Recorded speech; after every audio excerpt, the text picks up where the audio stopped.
c'est Dieu. Et les hommes, ils n'auront jamais des meilleurs diagnostics. Ce qui signifie que si tu veux comprendre le cœur, il faut que tu le comprennes comme Dieu le comprenne.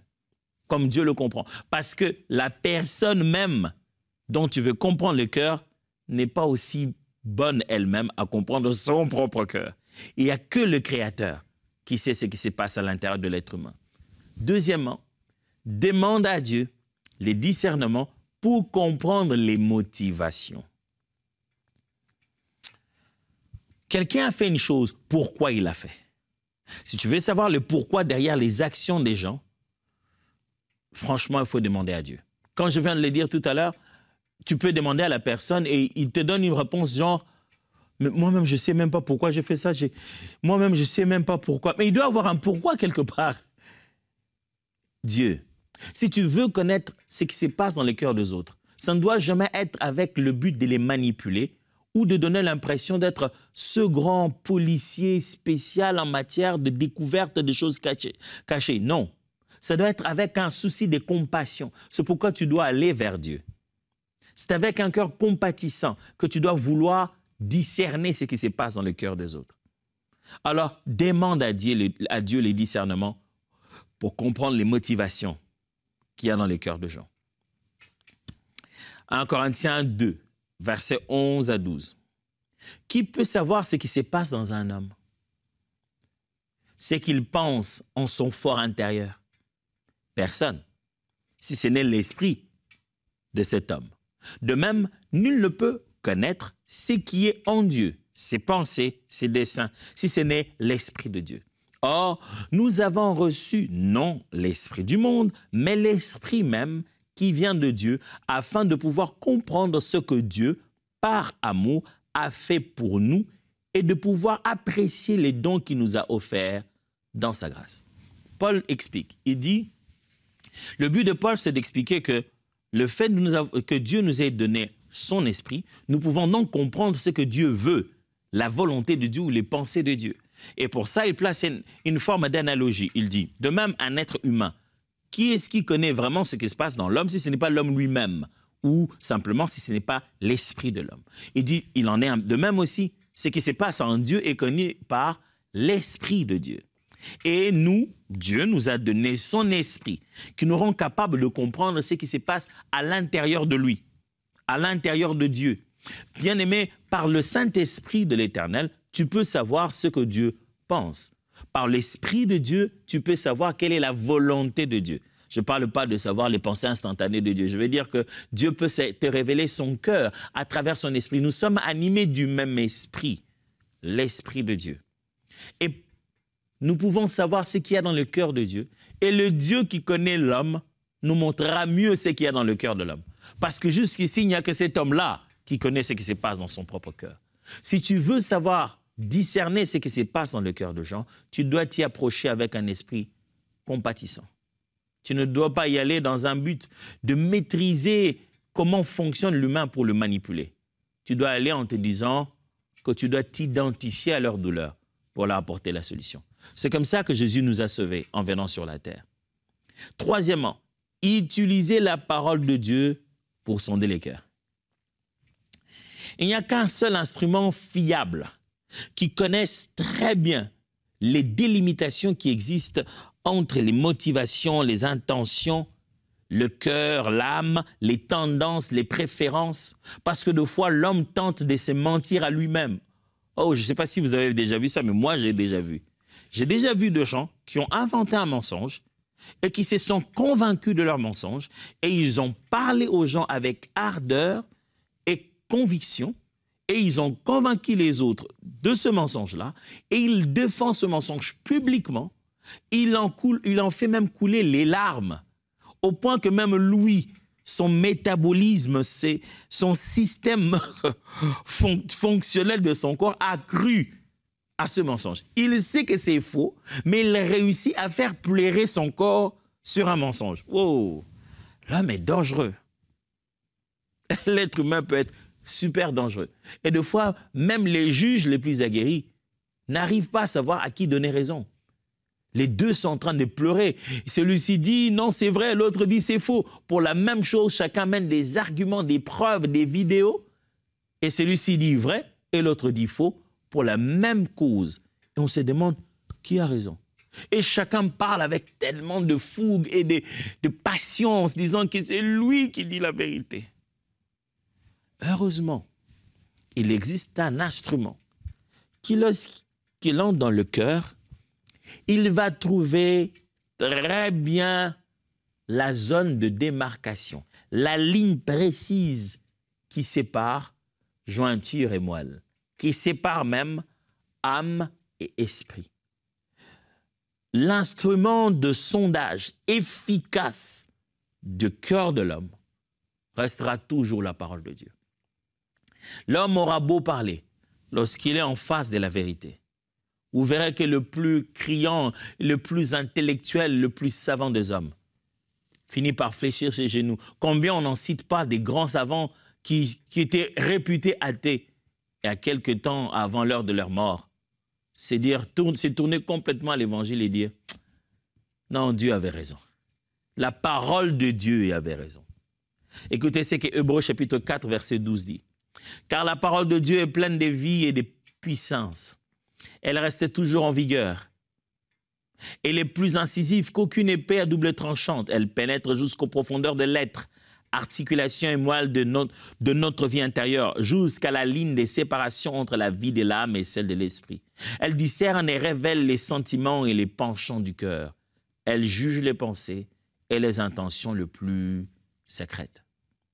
Frères, c'est avec la parole de Dieu que vous pouvez sonder les cœurs. C'est quand vous l'exposez, les Saintes Écritures, que vous regardez la réaction de la personne, vous vous rendez compte que mon frère, ma sœur n'est pas prête à faire ce qui est écrit. Écoutez, même le diable connaît tellement la parole de Dieu, il connaît tellement l'impact de la parole de Dieu que pour tenter de convaincre Jésus, il ose en user même en la déformant. La vraie parole de Dieu, mais il l'utilise dans des contextes erronés, il essaie de le transformer en des cartouches, des armes de guerre contre Jésus. Mais la parole, il sait qu'il n'y a que la parole. Frère, vous ne pouvez pas vraiment savoir ce qu'il y a dans le cœur de l'être humain si vous-même, vous ne connaissez pas la parole de Dieu. C'est à travers la parole, pas à travers des réalités mystiques et spirituelles, je ne sais pas comment. Plus vous lisez ce qui est écrit, plus vous découvrez très bien comment Dieu a révélé son cœur et comment Dieu a révélé le cœur de l'homme. N'oubliez pas, l'homme est créé à l'image de Dieu. Plus vous connaissez Dieu, plus vous connaissez très bien comment fonctionne l'homme. La parole vous donnera je vais appeler ça quoi? La parole vous donnera, le mot m'échappe. Vous savez, quand on arrive quelque part, quand on achète un instrument, une télé, ça vient toujours avec un morceau de papier. Vous trouverez le mot mieux que moi. Il y a comme un petit livret qui explique comment ça fonctionne. Et bien, la parole de Dieu a sa table, une sorte de notice, voilà, qui vous montre comment ça fonctionne. Et c'est la parole de Dieu qui te montre comment fonctionne l'homme. Dieu te donnerait l'être humain, et il te donnerait comme notice la Bible. En disant, lis très bien, tu comprendras comment fonctionne l'homme. Mais est-ce que je trouverai le nom de mon grand frère dedans? Non. Tu trouverais quelque chose que Daniel a fait, quelque chose que Moïse a fait, quelque chose qui est arrivé dans la vie de David, et tu verras que ça ressemble exactement à la vie de ton frère. Si tu veux connaître un cœur aujourd'hui, lis déjà tous les cœurs qui sont exposés ici. Et tu verras que tu deviendras très bon en matière de juger les cœurs. Puis, quatrièmement, évaluer les fruits de chaque motivation.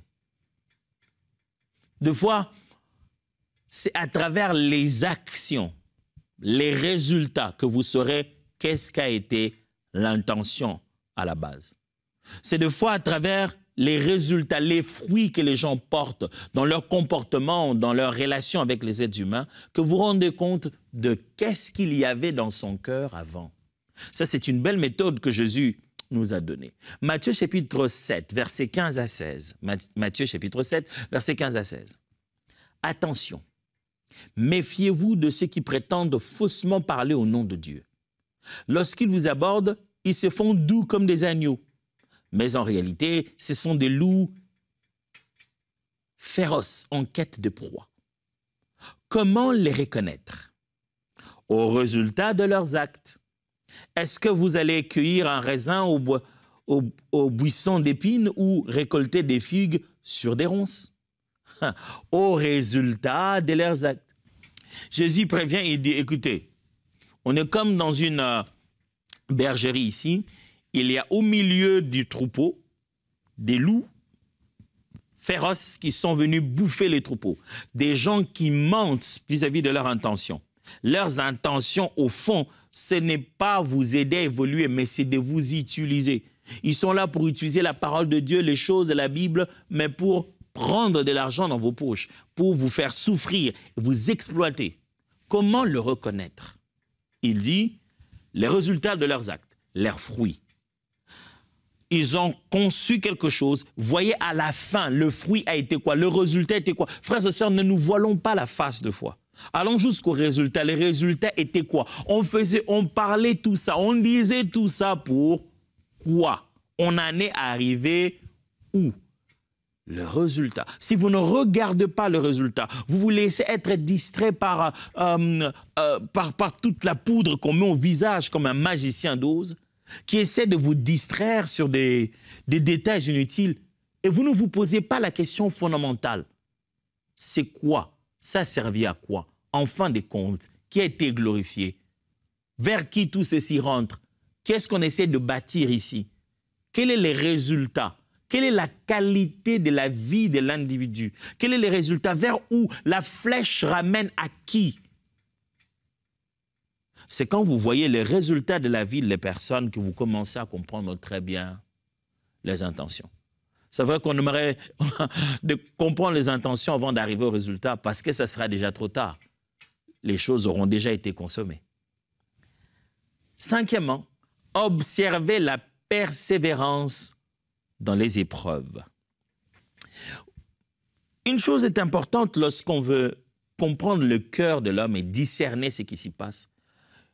Mettez l'accent sur la persévérance dans l'épreuve. Lisons Luc chapitre 6, versets 31 à 33.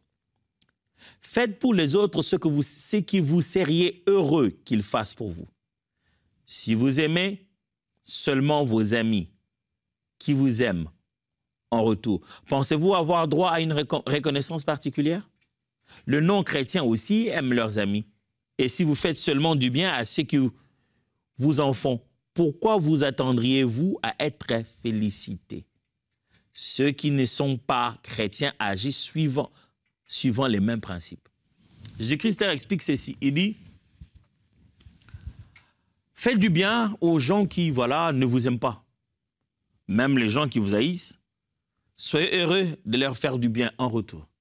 Parce que si vous ne faites du bien qu'à ceux qui vous aiment, il n'y a rien de différent. Même les non-chrétiens, même les païens, même ceux qui n'ont pas la foi font comme ça. Allez, on juste retourne l'ascenseur, on renvoie l'ascenseur. Toi, tu m'as donné, je te donne. Toi, tu m'aimes, je t'aime. Tu m'aimes pas, je t'aime pas. Des fois, j'entends comme ça même les chrétiens les dire. Hein? Tout hautement comme ça, là, sur Internet, l'écrire. Tu m'aimes, je t'aime. Tu m'aimes pas, je t'aime pas. Ça, c'est pas biblique. La Bible dit, tu m'aimes, je t'aime. Tu m'aimes pas, je t'aime. Dans les deux cas, je dois continuer à te faire du bien. Je dois continuer à donner même à la personne qui ne manifeste pas vers moi l'amour. Regardez ce qui se passe dans cette épreuve-là. Cette épreuve de cœur qui consiste à aller à l'encontre, contre-courant, à l'encontre de ce que la nature normale de l'être humain allait faire. Je serais plus enclin d'aller vers mes amis que vers les gens qui m'ont fait mal. Observez un cœur pendant qu'il passe par un moment fort d'épreuve. C'est là que vous découvrez à quel cœur vous avez affaire. Vous voulez discerner les cœurs de quelqu'un? Observez-le pendant l'épreuve. Observez sa persévérance. Observez son comportement pendant le moment où le cœur est mis sous épreuve. Là, vous comprenez à qui vous avez affaire. Parce que c'est des fois très facile de se dire, ils ne m'ont pas aimé, je ne les aime pas, je les bloque. Je ne vous demande pas de vous promener derrière toutes les relations toxiques. Mais je vous demande d'appliquer la parole de Dieu. D'être toujours prêt à faire du bien, même aux gens qui ne sont pas vos amis, même aux gens qui ont déclaré qu'ils ne vous aiment pas. Ce n'est pas une raison pour vous de développer la haine dans votre cœur. Regardez comment un cœur souffre pendant sa souffrance, se transforme-t-il de plus en plus en quelqu'un qui ressemble à Jésus ou non? C'est comme ça que vous discernez le cœur. Et en fin de compte, enfin, l'avant-dernier, gardez un cœur pur pour discerner avec objectivité.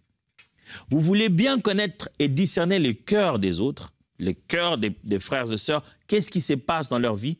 Je ne suis pas en train de vous enseigner le discernement de cœur pour manipuler les gens, non. Je suis en train de vous discerner. Quand vous posez la question, vous dites, qu'est-ce qu'il fasse avec lui? Comment il va? J'aimerais l'aider. Vous voulez comprendre ce qui se passe chez lui à l'intérieur dans son cœur? Je suis en train de vous donner des astuces et des vérités bibliques que vous devez tenir, qui sont utiles pour vous, que pour les personnes que vous voulez aider. Certaines de ces vérités sont appliquées sur vous pour que vous deveniez bon à aider les autres. Entre autres, ce point 6. Gardez un cœur pur pour discerner avec objectivité. Vous voulez bien discerner ce qui se passe chez les autres, vous-même, vous devez être en bon état. Quand vous-même, vous êtes déjà mal intentionné, votre motivation est de vous donner à vous-même raison, l'analyse que vous faites du cœur de l'autre est déjà biaisée. Ouais, qu'est-ce qu'il pense lui? Moi, je pense qu'il croit qu'à ça. Oh, c'est toi qui a tellement de préjugés que tu es déjà perdu. C'est toi qui souffres. C'est pourquoi tu crois que lui, il est comme ça. C'est toi qui as déjà des choses dans ton cœur. Ton propre cœur n'est pas pur. C'est ton cœur qui est impur, qui a aussi essuyé même cette pensée que tu as de l'autre. Un cœur pur, c'est très important. Matthieu chapitre 5, verset 8 le dit bien. « Heureux ceux qui ont le cœur pur, car ils verront Dieu. » Le 7e et le dernier point. Se rappeler que Dieu est le juste juge des cœurs. Je vous avais prévenu dès le premier point que je vais revenir sous une certaine manière au fait que Dieu soit à la base, au point de départ de la manière de comprendre le cœur de l'homme. Je vous avais dit que je vais y revenir. Voilà, j'y reviens. Il faut se rappeler que c'est Dieu qui est le juste juge de cœur. Non seulement que c'est Dieu qui connaît ce qui se passe dans le cœur, mais Dieu seul peut mieux juger de l'affaire. Dieu seul peut dire c'est bon ou pas bon. Ouais. Dans ce qui se passe à l'intérieur, mes amis, à la partie invisible des faits. Sa parole nous permet de savoir, oui, certes, mais Dieu seul est le véritable juge, parce que c'est lui qui voit réellement mieux que les êtres humains. 1 Corinthiens 4, 5 dit ceci. C'est pourquoi il vaut mieux vous abstenir de juger de façon hâtive et prématurée un serviteur de Dieu. Attendez que le Seigneur revienne. Il mettra en lumière tout ce qui s'est caché dans les ténèbres. Il dévoilera les mobiles véritables de nos actions et les desseins secrets des cœurs. Alors chacun recevra du Seigneur l'approbation qui lui revient. Paul leur dit, ça ne sert à rien de tenter de juger des serviteurs de Dieu, des hommes de Dieu. Attendez, le Seigneur, quand il va venir, il va dévoiler très bien ce qu'il y avait dans chaque cœur. Aujourd'hui, si on juge, il n'est pas en train de dire, ne les jugez pas. Non, il est en train de dire, vous risquez de ne pas avoir assez de bases. Parce que Dieu connaît à l'intérieur en réalité. J'aime quand Paul dit, certaines personnes sont jugées aujourd'hui parce que leurs péchés sont connus. Certains semblent être saintes parce que leurs erreurs sont inconnues. Aujourd'hui, vous jugerez de saint celui dont vous ne connaissez pas le mal, mais Dieu connaît. Et vous jugez aujourd'hui d'impur celui dont vous connaissez le mal, qui pourtant s'est repenti. En réalité, le véritable juge, c'est celui qui connaît les cœurs et les reins. Aujourd'hui, nous sommes en train de terminer, de finir ce beau sujet que nous avons entamé dès la première session sur les discernements. Quel était le but? Le but était de nous armer des principes et des vérités qui nous permettent de développer davantage un sens de discernement. Ne vous laissez pas avoir par n'importe qui et par n'importe quoi. Devenez des véritables érudits et lecteurs de la parole de Dieu. Décidez d'appliquer les Écritures pour monter en expérience de la parole de Dieu afin d'être capable de discerner ce qui se passe. Mon souci, c'est que vous, mon frère et ma sœur, puissiez devenir suffisamment matures au point de comprendre où vous êtes vous-même. Qu'est-ce qui se passe dans votre vie? Dans quelle saison vous vous trouvez? Qu'est-ce qui se passe autour de vous? Avec quelle aisance et maturité vous pouvez juger ce qui se passe dans le cœur de quelqu'un d'autre? Que vous puissiez comprendre combien il est utile dans la foi chrétienne d'avoir le discernement. Et ne pas se laisser avoir comme un enfant ballottant à tout vent de doctrine. J'ai enseigné ce que veut dire les discernements. J'ai donné les catégories des discernements. J'ai donné des clés pour discerner très bien dans quelle période du temps on se trouve. Et j'ai donné des clés pour discerner un peu ce qui se passe dans le cœur de quelqu'un. Plus que tout, j'aimerais prier pour vous, ensemble, pour que le Seigneur fasse descendre sur vous un esprit de discernement. Discernement, j'en reparlerai encore, mais discernement, c'est comme de la mathématique. Il y a des niveaux, c'est comme la physique. Il y a des niveaux de difficulté. Il faut avoir des bases avant qu'on commence à donner d'autres paramètres plus complexes qui vont vous rendre encore meilleur en matière de discernement. Pour l'instant, prions ensemble. Abba, je te prie pour mon frère et ma sœur qui m'écoutent. Nous avons besoin de discernement. Des fois, deux choses semblent tellement être les mêmes. Et on ne sait pas voir la différence. Des fois, deux personnes semblent tellement être les meilleures. Pourtant, il faut en choisir qu'une. C'est en ce moment précis qu'on aurait tellement voulu que par un songe, tu nous dis seulement va à gauche, va à droite. Mais c'est plus complexe que ça. Une chose est sûre, c'est que plus nous nous rapprochons de ton cœur, plus nous saisissons ta volonté, plus nous restons avec toi, plus nous comprenons même dans ton silence le langage que tu nous donnes. Je te prie, Père, répands sur ton peuple un esprit de discernement. Donne dans leur cœur une capacité à discerner ta volonté, à rester dans tes pas, à lever des options qui te glorifient, à prendre des décisions pour lesquelles ils ne regretteront jamais dans leur vie. Je prie, Seigneur, que quelqu'un, les écailles tombent de ses yeux, qu'il se rende compte dans quel type de relation il est. Si quelqu'un est emprisonné dans une réalité pour laquelle il a manqué de discernement au début, mon Dieu, sors-le de là. Et qu'il ait comme une lumière qui vienne dans ces ténèbres et qu'il voie qu'il était confus, pris au piège. Et que ça soit le point de départ d'un grand changement et d'un grand réveil dans sa vie. Cette semaine, le discernement. Face de lui un puissant évangéliste. Amen. Partout où il ira, oh Dieu. Père, tu nous appelles à ne pas mépriser les faibles commencements. Il y a un Joseph qui se lève dans sa génération. Amen. Il y a un Daniel qui se lève dans sa génération. Il y a un Jérémie, un Ézéchiel qui se lève. Il y a une Esther qui se lève dans sa génération. Père, remplis-le du Saint-Esprit. Il est là avec peu de mots, avec peu de connaissances encore. Mais ton esprit va lui révéler toutes choses.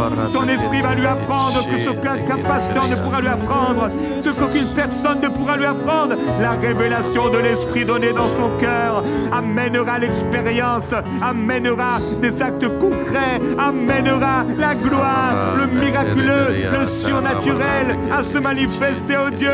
Remplis cette génération, Père.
Alléluia. C'est ce que cet esprit est en train de faire. Souffler sur toi.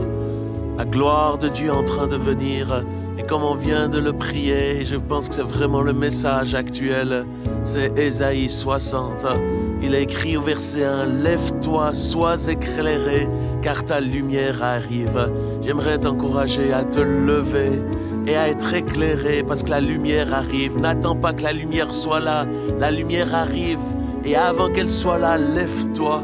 Et c'est vraiment la prière, c'est que tu puisses te lever dans ta génération, te lever là où tu es, comme on a prié avant. Et on continue de prier ceci, que tu puisses avoir cette révélation, que le souffle de Dieu, ce souffle qui amène le réveil, puisse venir sur ta vie et que tu puisses voir la gloire de Dieu. C'est ma prière, c'est que chacun qui nous regarde puisse expérimenter la gloire de Dieu dans son endroit là où il est, dans sa maison, que les foyers puissent expérimenter la gloire de Dieu. Je prie pour tous ces couples qui sont en situation de divorce, de division, cette séparation avec les enfants, avec les petits-enfants. Eh bien, Seigneur, je te prie que ta gloire puisse envahir ces endroits et amener la restauration. Oh Dieu, envoie le réveil dans les foyers. Envoie ta gloire, Seigneur. Restaure les couples qui sont séparés. Restaure les familles qui sont divisées. Que la gloire de Dieu puisse se lever pour que tu puisses avoir une relation nouveau avec ton fils, avec ta fille. Que la gloire de Dieu puisse être là pour que les familles puissent être un endroit de réveil. Oh, rabarate que si di bidi di cheese che di biliado. Molto poco roboroto così di cheese che di biliado. Oh, rabarate che si di bidi di cheese che di bidi. Molta casso roborete che sende. Alléluia, c'est ça. Les bénis de Jésus qui débédia sur la maraïsa de Brasata Je me lève, je me lève. Les célébras, la brasa de Jésus qui la barayada. Que les bénis, que les béliada. Ceci les bélias sur le brotoco sur la barayada. Que la gloire de Dieu se lève sur toi. Melde que se seberia sarabaraya sarabaraya sarabaraya sa. Di Jesus que de bili Jesus que de bilia sarabaraya santa. Di Jesus que de bilia sarabaraya sarabaraya santa. Alléluia. Amen. Remplis-toi de la gloire de Dieu. Quand il vient, profite. Quand tu sens sa présence, profite et remplis-toi. Quand il est là, manifeste. Saisis-le, saisis-le, saisis-le. Comme la Sulamite qui dit, si je le saisis, je ne le lâcherai point. Oh, nous voulons saisir Jésus et ne plus le lâcher. Nous voulons saisir l'esprit et ne plus le lâcher.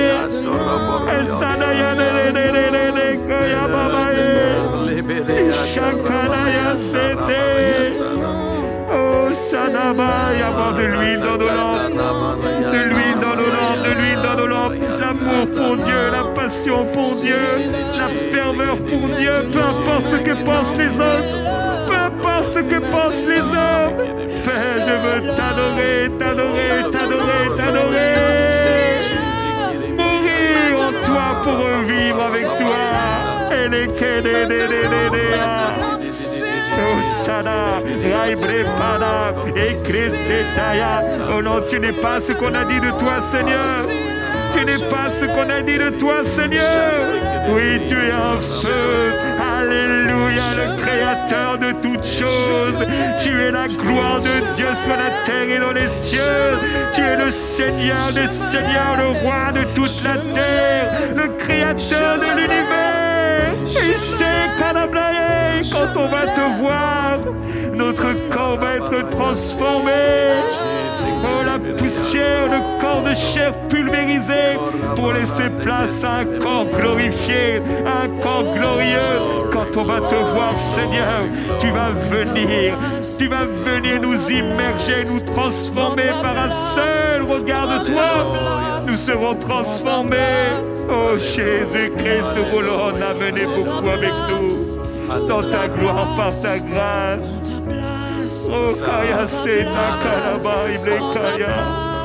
Que les souffrances du temps présent, Père, ne nous éloignent pas. Que les souffrances, que le prix à payer, que les découragements, que les critiques des hommes, que les combats, des batailles ne nous empêchent pas d'accomplir notre mission. Oh Père, le diable travaille et œuvre, il sait qu'il a peu de temps, il s'excite de toutes parts pour empêcher ton peuple d'aller et de prêcher ta parole, les amenant à des passions humaines, les amenant à des troubles intérieurs où ils s'inquiètent, où ils sont agités, pour peu de choses ils sont agités et ils passent à côté de leur appel et de leur mission. Mais Père, nous sommes dans une ère nouvelle, comme a dit Jean-Luc, une ère nouvelle, une ère de gloire, une ère de réveil, une ère du Saint-Esprit, une ère où des écoliers commenceront à prêcher l'évangile à leurs professeurs, une ère où les employés amèneront leur patron à Christ, une ère où les maris prieront, intercéderont jusqu'à ce que leur épouse se rencontre le Seigneur Jésus-Christ et leur épouse prier pour leur mari converti et les voir au milieu de la nuit, prier, pleurer, gémir sous une conviction de l'esprit, une saison, une ère nouvelle où les pasteurs et les croyants se retrouveront dès la nuit, avant le dimanche matin, avant la réunion, pour prier,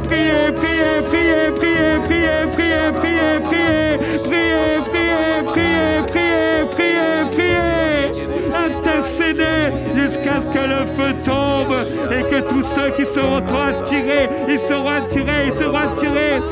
attirés à l'église, ils tomberont comme des mouches. Alléluia. Et la gloire de Dieu les touchera, les transformera et les saisira pour faire d'eux des flammes de feu. Blessi Canadae.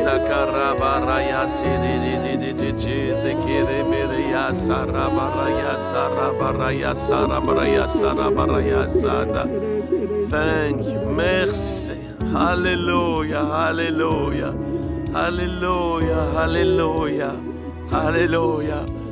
Comme Jérémie l'a prié, c'est une ère nouvelle, une ère de gloire, une ère de réveil. Mais au fait, c'est une ère du Saint-Esprit où c'est le Saint-Esprit qui prend toute la place. Là où tu es, permets-lui de te prendre, de te saisir, de Père, que tu te lèves, de prendre ta place comme on l'a chanté. Et cette gloire de Dieu, comme il est écrit dans Ésaïe 62, alors que les ténèbres couvrent la terre, que l'obscurité touche les peuples là où tu habites, dans la région où tu es, il y a cette obscurité, les ténèbres, mais alors que tu te lèves, le Seigneur promet que sa gloire se lève sur toi, que l'Éternel lui-même se lève. Cher ami, le Seigneur est en train de se lever en ta faveur, il est en train de se lever et de venir avec sa gloire, alors que toi tu prends ta place.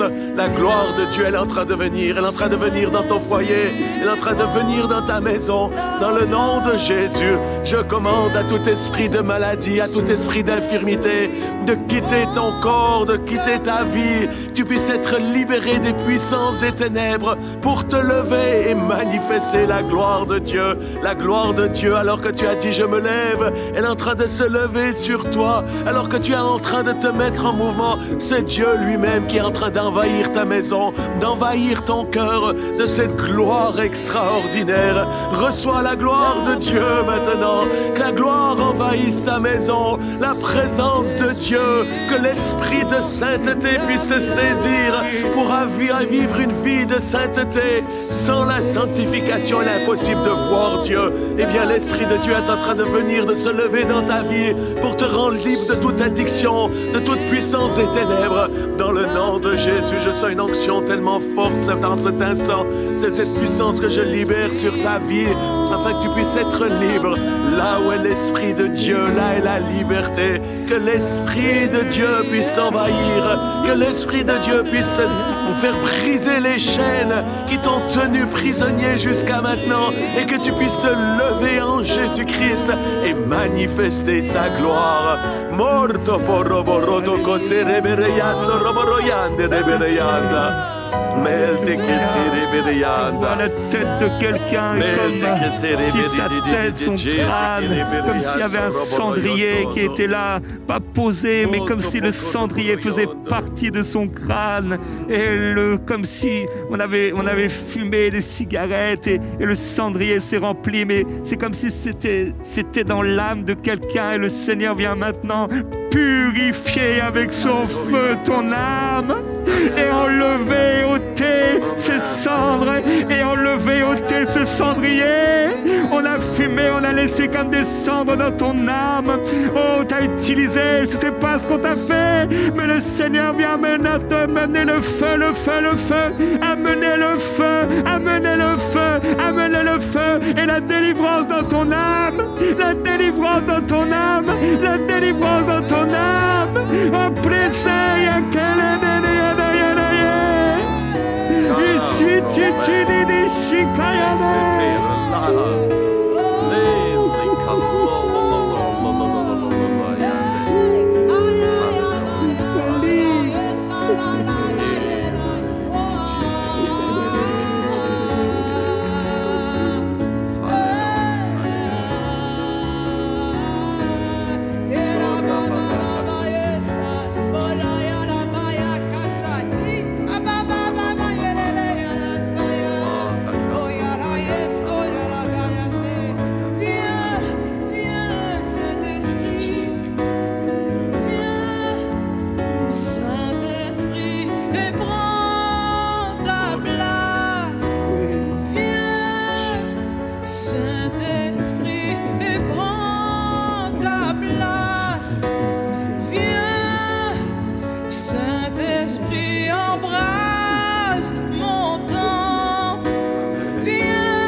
Dans les maisons maintenant, s'il te plaît. Père, qu'il y ait des réconciliations, que l'esprit d'humilité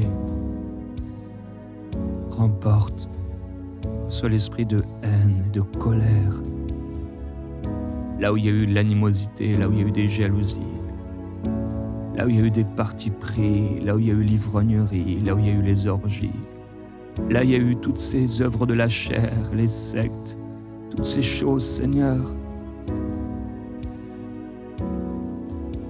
Que vienne l'esprit d'humilité, l'humilité qui précède la gloire. La gloire. Que cette humilité vienne sur nous, Seigneur.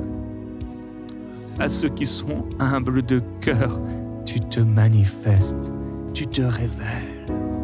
Heureux, heureux, heureux ceux qui sont humbles de cœur. Heureux ceux qui ont le cœur pur, car ils verront Dieu. Seigneur, j'appelle cette humilité dans le cœur de ma sœur. Seigneur, elle s'est inquiétée. Elle a été blessée pour peu de choses. Garde son cœur, Seigneur. Je t'en prie, garde son cœur. Toi qui as porté toutes ces blessures, toi qui as porté toutes ces souffrances, toi qui as porté toutes les critiques, toutes les calomnies, on t'a craché dessus, on t'a frappé, on t'a giflé. Jésus-Christ, tu as porté toutes nos fautes, tu as porté toutes nos douleurs, tu t'es chargé de nos péchés, de nos souffrances, de nos douleurs, tout est tombé sur toi. C'est par toi que nous avons la paix, Seigneur, alors que cette paix soit dans le cœur de mon frère et de ma sœur et que leur cœur soit gardé pour le jour du Seigneur, que leur cœur soit gardé et que aucun orgueil, aucune jalousie, aucun cœur ne s'éloigne. Seigneur, aucun cœur ne soit trop méchant, trop incrédule ou trop dur, Seigneur, pour s'écarter de la grâce, la grâce de Dieu. Père, tant d'hommes, de femmes sont devenus tellement arrogants spirituellement, tellement orgueilleux spirituellement, qu'ils pensent être les juges de la terre alors qu'ils ne sont rien. Et que tout est grâce, que la même grâce qui leur a été faite, qu'ils puissent en faire part aux autres. Cette même grâce pour aimer, cette même grâce pour faire le kilomètre de plus. Cette même grâce pour donner à l'autre ce qu'il ne mérite pas. Cette même grâce pour laver les pieds de celui qui va peut-être demain le trahir, mais l'amour est si fort qu'il ne peut faire autrement. Jésus-Christ, rends-nous semblables à toi, Seigneur, dans ton humilité, toi qui t'es humilié jusqu'à la mort de la croix, et qui a reçu le nom au-dessus de tout autre nom. Que cette humilité soit le partage de ton peuple, de l'Église. Jésus-Christ.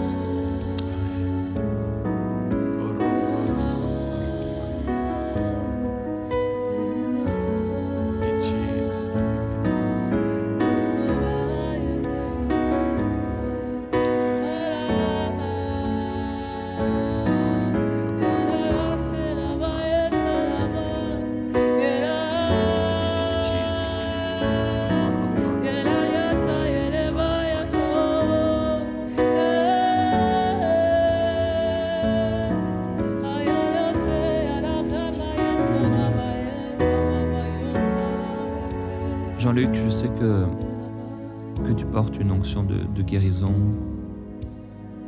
Et je voudrais te demander si tu veux bien sûr, prier pour que cette onction de guérison, alors c'est sûr, c'est Dieu qui fait, qui choisit, mais qu'elle puisse être donnée à plusieurs, par la grâce de Dieu, plusieurs puissent y marcher et voir le surnaturel se manifester dans leur vie. Amen. C'est ma grande joie de faire ceci. Effectivement, la puissance du Saint-Esprit, elle est pour nous toucher. Le fruit de l'Esprit est pour nous, pour que nous ressemblions de plus en plus à Jésus. Mais les dons de l'Esprit sont pour les autres. Et entre autres, un des dons, c'est ce don de guérison. Et j'aimerais prier pour que Dieu puisse vous utiliser là où vous êtes, dans votre entourage, alors qu'on a prié, chanté ceci, de se lever, et la gloire de Dieu va se lever sur toi. C'est à ce moment-là que les choses vont se passer. Je pense à cette femme qui est venue dans notre réunion là, la semaine passée à Paris et qui est retournée à la maison. Elle a, avec courage, juste posé la main, touché son mari qui n'était pas croyant. Le Saint-Esprit est tombé sur lui, il s'est repenti de ses péchés, donné sa vie à Jésus. Il a été baptisé du Saint-Esprit sans un pasteur, sans tout un protocole, mais juste à cause de sa femme qui s'est levée. Et en plus de ceci, il avait des problèmes de cataracte. Il n'arrivait plus à voir avec un œil. Et simplement, elle l'a touché et elle a été entièrement guérie. C'est ça que le Seigneur veut faire. Un de ses mouvements, un des aspects de ce réveil, je l'ai dit au tout début, c'est pas juste une star ou un homme ou une femme de Dieu. Combien même nous honorons toutes ces femmes et hommes de Dieu qui marquent l'histoire et qui aujourd'hui sont là pour équiper, pour t'équiper. Et Dieu veut te remplir de son Saint-Esprit pour que tu puisses guérir les malades, chasser les démons. Et Seigneur, j'aimerais prier maintenant, comme tu me l'as donné gratuitement, par grâce, tu m'as donné ce don d'opérer des miracles, de faire des guérisons. Eh bien, je te demande, Seigneur, de venir sur chacun qui nous regarde avec une onction extraordinaire. J'ai cette pensée depuis le début de la semaine, c'est que le feu ne peut pas brûler s'il n'y a pas de l'huile dans la lampe. Eh bien, je prie que l'huile maintenant, l'huile du Saint-Esprit, puisse remplir chacun de ses frères et sœurs, que cette huile puisse les envahir et que ça puisse être une huile aussi de guérison pour les nations, une huile de guérison pour les familles, une huile de guérison pour les malades émotionnels, les malades spirituels, mais aussi et surtout une huile de guérison pour ceux qui souffrent dans leur corps physique. Je libère cette onction du Saint-Esprit sur toi maintenant. Va avec foi, impose les mains aux malades et la Bible, ce qu'elle promet, ça fonctionne. Tu imposeras les mains aux malades dans ton village, dans ton collège, dans ton lycée. Tu imposeras les mains à ton frère, à ta sœur, à ton enfant qui est malade et tu verras la gloire de Dieu se manifester alors que c'est pas toi qui le guérira mais c'est Dieu qui est celui qui guérit. Il est Jéhovah Rapha, l'Éternel qui guérit. Alors je libère cette onction, cette puissance de Dieu sur ta vie afin qu'il y ait des miracles qui se passent partout. Tu sais, moi je voyage dans le monde entier, mon agenda est archi plein. Je pourrais probablement jamais venir dans ton village ou ta maison, mais la bonne nouvelle c'est que Jésus veut le faire. Il veut venir dans ta maison, il veut se lever, manifester sa gloire à travers ta vie. C'est pour ceci que l'onction de Dieu est en train de venir sur toi.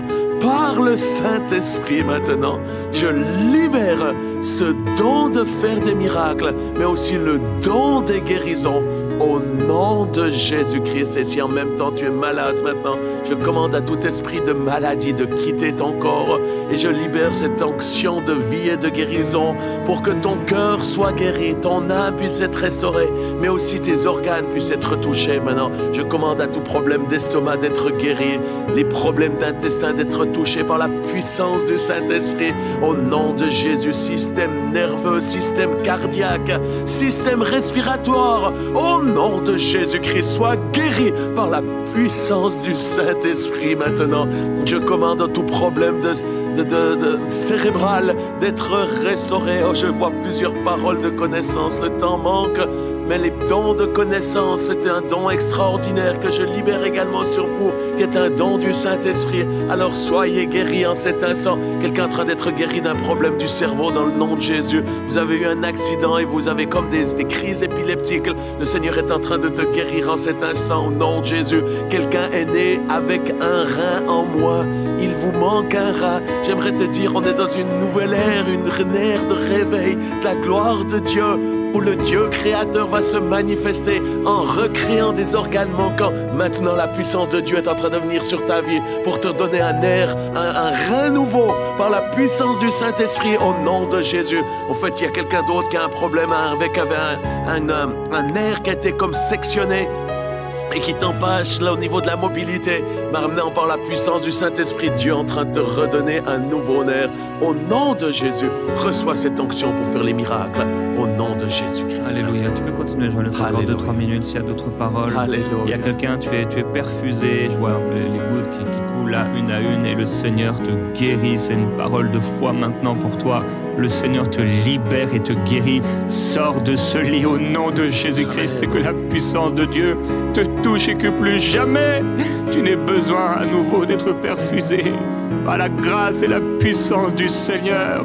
Dans le nom de Jésus, quelqu'un c'est tellement douloureux au niveau de ton cuir chevelu, au niveau de ton crâne, et la puissance de Dieu vient maintenant te libérer. C'est un esprit mauvais, au nom de Jésus, esprit mauvais, tu es chassé maintenant par la grâce et la puissance de Dieu. Quelqu'un qui a des ondes ou des ondes incarnées, ça crée des problèmes. Sois guéri au nom de Jésus-Christ par la puissance du Seigneur. Alléluia. Il y a des tocs aussi, des troubles obsessionnels convulsifs que le Seigneur guérit maintenant. Alléluia. Il le fait. Il y a quelqu'un qui dit c'était pas si grave, je peux vivre avec maintenant. Non, laisse-le. Le Seigneur est prêt à intervenir maintenant. Laisse-le, toi qui te dis ce n'est pas si grave. Toi, tu t'en vas penser aux autres et pas à toi. Mais le Seigneur s'occupe de ce problème. Reçois. Il y a une personne, c'est comme des palpitations. Je ne suis pas forcément sûr que ce soit le cœur, mais il y a des palpitations qui sont là. Je ne sais pas exactement si c'est dans le ventre peut-être. Il y a quelque chose qui est anormal, mais au nom de Jésus, ça se régule. Alléluia. Et ça caille. Au nom de Jésus. Au nom de Jésus. Et une des manifestations du ministère de Jésus, c'est qu'il chassait les démons. Et ce qui est en train de se passer dans cette nouvelle ère de réveil, les délivrances massives vont prendre place. Et en cet instant, dans le nom de Jésus, je commande à tout esprit méchant qui te possède, tout esprit méchant qui te tient lié, de quitter ta vie au nom de Jésus. Faites la gloire de Dieu en train de se lever, les chaînes tombent. Sois libéré de tout esprit impur, tout esprit méchant, tout esprit de mort, tout esprit diabolique qui t'emprisonne, qui te tient dans une prison. Dans le nom de Jésus, sois libre, ni par force, ni par puissance, mais par le Saint-Esprit, cette onction qui brise le joug qui t'empêche de vivre l'abondance dans la prospérité. Sois libre du manque, libre de la peur, libre de la crainte, libre de ceci, des tourments de la nuit. Dans le nom de Jésus, je commande aux esprits qui te tourmentent, qui tourmentent ta vie, qui tourmentent ta famille durant la nuit, de ne plus jamais revenir. J'invoque le sang de Jésus et la puissance du Saint-Esprit. Sois libre au nom de Jésus-Christ de Nazareth. Là où elle est... Moi, on en discutera, bien sûr, mais... Moi, je donne tout le temps ce verset-là, quasiment tout le temps quand on parle de relations. Dans Philippiens 2, ne faites rien par esprit de rivalité ou par vaine gloire, mais que l'humilité vous fasse regarder les autres comme étant au-dessus de vous-même, que chacun de vous, au lieu de considérer ses propres intérêts, considère aussi ceux des autres. Et la Bible ne parlait pas de relations toxiques, mais moi je trouve, en tout cas pour ma vie, c'est un verset de base pour les relations. On a énormément de clés et de fondations pour avoir des relations qui soient saines. Et ne faites rien par esprit de rivalité ou par vaine gloire. Ça va être le fait de vouloir être le premier, de cet esprit de compétition, cet esprit de, même dans les jalousies qu'il peut y avoir, qu'est-ce que t'as, qu'est-ce que moi j'ai pas, etc. Tout de suite ça vient salir la relation. L'humilité, c'est certain. Et que l'humilité vous fasse regarder les autres comme étant au-dessus de vous-même. Et l'autre point qui va avec, moi je trouve, c'est de considérer les intérêts des autres et pas que les nôtres en fait. Et on en revient un peu à ton point, Aurélie, c'est que on peut avoir de fortes exigences. Et ça, en fait, c'est un trait toxique, pour moi. C'est qu'on peut avoir de très fortes exigences de l'autre. Je veux que tu sois comme ci, je veux que tu sois comme ça dans cette relation parce que je le mérite, parce que sinon je me sens pas respectée. Mais en fait, je ne te donne pas le change. Et tu vois, ça va être vraiment ça peut créer des problèmes dans une relation où quelqu'un exige quelque chose qu'il ne donne pas, ou quelque chose même qu'il refuse de donner. Et parce que je t'exige de toi le respect, mais moi, je ne t'en donne pas. Et il y a ce manque de réciprocité et qui fait que mes intérêts sont plus importants et je vais considérer mes intérêts, mes besoins. Et forcément, quand je suis comme ça, je regarde tout ce que tu ne me donnes pas, tout ce que tu devrais me donner. Et c'est comme ça que j'en arrive à me dire, c'est toi qui es toxique. Alors qu'en fait, c'est moi qui ai un problème de caractère parce que j'ai d'abord considéré mes intérêts et j'ai oublié que on était dans une relation et que moi aussi, j'ai ma part à jouer dans cette relation. Et ça, c'est une des alertes, se dire qu'est-ce que j'apporte dans cette relation? Est-ce que moi-même j'apporte? Est-ce que moi-même je donne? Est-ce que moi-même j'enrichis la relation? Ou alors est-ce que je viens prendre, Aurélie, je viens prendre ton écoute, je viens prendre ton temps, je viens prendre ton argent, je viens prendre tout ce que je peux. Et puis toi, le jour où tu as besoin de quelque chose, tu vois, ah non, moi j'ai pas cette disponibilité, là. En fait, on revient encore à la parole de Dieu, hein, parce que les relations, ça dépend de tellement de choses, en fonction de là où on a grandi, du contexte, etc. Donc, la perception même de la relation comme une personne X aura, c'est pas la même que Y. Donc, là où la première personne se dit « Ah, mais c'est bien que je me serve et tout, on est OK. » Il y a plus de plaisir à donner qu'à recevoir, tu vois. L'autre personne se questionne que « Mais pourquoi est-ce qu'on est comme ça ?» On dirait que chaque fois, chacun veut que ça aille dans son sens, parce que la façon dont toi, tu vois la relation, ça devrait être comme ça. La façon dont l'autre voit la relation, ça devrait être comme ça. Du coup, quand on ne se rencontre pas, quand il n'y a pas des points communs, mais c'est là où il y a des petites peut-être tensions, et c'est là où le côté tu es toxique peut ressortir. Donc, c'est important d'avoir des bonnes bases. La parole de Dieu. La Bible dit que les mauvaises compagnies corrompent les bonnes mœurs.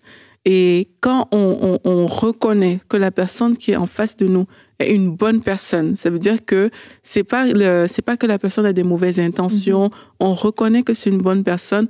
Là, je pense qu'il faut aller vraiment sur le terrain de la communication, de la conversation, pour vraiment faire sortir ces choses-là. Parce que il y a des choses que les gens ne voient pas.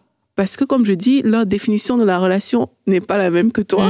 C'est pour ça qu'il faut tout mettre au niveau de la parole de Dieu et dire et parler. Tu sais, quelquefois, quand tu te comportes comme ça, j'ai l'impression que tu me manques de respect. Tu vois, et c'est comme ça qu'on va pouvoir s'aligner. C'est comme ça qu'on va pouvoir se dire, ah, mais c'est comme ça que toi, tu penses.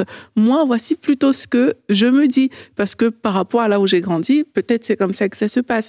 Donc, il y a un côté communication que moi, personnellement, je trouve que c'est vraiment important pour se dire, OK, on avance ensemble en tant que relation, ou alors on ne s'entend vraiment pas parce qu'on n'a pas les mêmes valeurs au final. Mais si on reconnaît que quelqu'un est bien intentionné, que la personne est ouverte par rapport à ce qu'on veut, si on veut avoir une relation avec cette personne-là, si on est un enfant de Dieu, mettons la parole à table.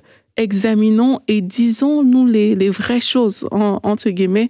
Disons ce qui choque peut-être, ce qui dérange, avec simplicité, hein, pas dans l'accusation. Et je pense que ça va créer des meilleures relations. Ouais. En fait. Mais tu vois, quand on parlait de relations toxiques, le mot qui était à mon esprit, c'est plutôt relation malsaine. Malsaine. Est-ce que... Voilà. Mais en fait, est-ce que la relation... Puis ça, est-ce que ma relation avec telle personne, elle est saine ou malsaine? Qu'est-ce qui est simple pour le cœur, par exemple? C'est ce qui nourrit mon cœur, mon âme, mes pensées. Et je ne sais pas si... En tout cas, ça m'est arrivé justement, juste avant Noël, j'ai quelqu'un qui m'a appelé. Et puis, on a conversé et l'appel s'est terminé. J'avais comme un sentiment comme lourd sur mon cœur. Puis je me suis dit, cette relation-là, elle n'est pas saine pour moi. Parce qu'à chaque fois qu'on discute ou on échange, j'ai comme le cœur triste. Et là, ça m'a fait réfléchir sur qu'est-ce que je peux faire pour que cette relation-là soit saine. Comme tu dis, est-ce que je dois lui dire? Est-ce qu'il y a des sujets qu'on doit adresser, qu'on ne veut plus adresser? Mais je pense que c'est important d'écouter notre cœur quand on est en relation. Il y a des relations qu'on ne peut pas changer. Tu sais, des fois, avec un père, une mère, c'est difficile. On est obligé d'accepter certaines choses de la hiérarchie, tout ça. Mais dans mes amitiés, il y a des relations qui sont malsaines, soit que je choisis de les arranger, de travailler sur elles, ou soit que je choisis de m'en éloigner. Ça ne veut pas dire que je pardonne pas ou j'aime pas, mais je ne suis pas obligée, je crois, corrigez-moi mes amis, de demeurer. Là, je parle pas de relation toxique, hein, je parle de... C'est une autre façon de traiter les choses. Mais une relation malsaine sur le long terme, ça me fait pas grandir.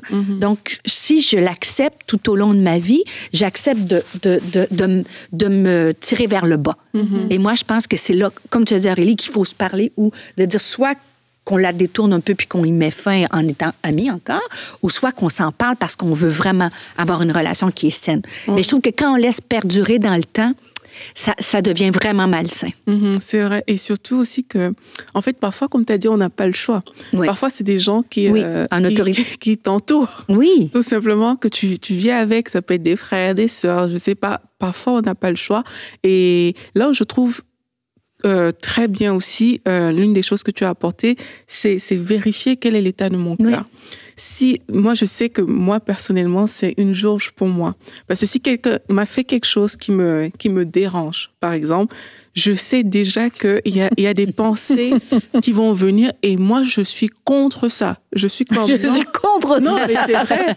D'endurer, tu veux dire de garder ça dans ton... Oui, c'est ça. Je peux pas, comme... en fait, j'arrive pas à faire semblant sur certains trucs. Donc, je peux pas, comme venir te regarder, faire comme si tout va bien alors que tout ne va pas bien, par exemple. Donc, du coup, si cette pensée-là est à l'intérieur, en fait, il faut la travailler.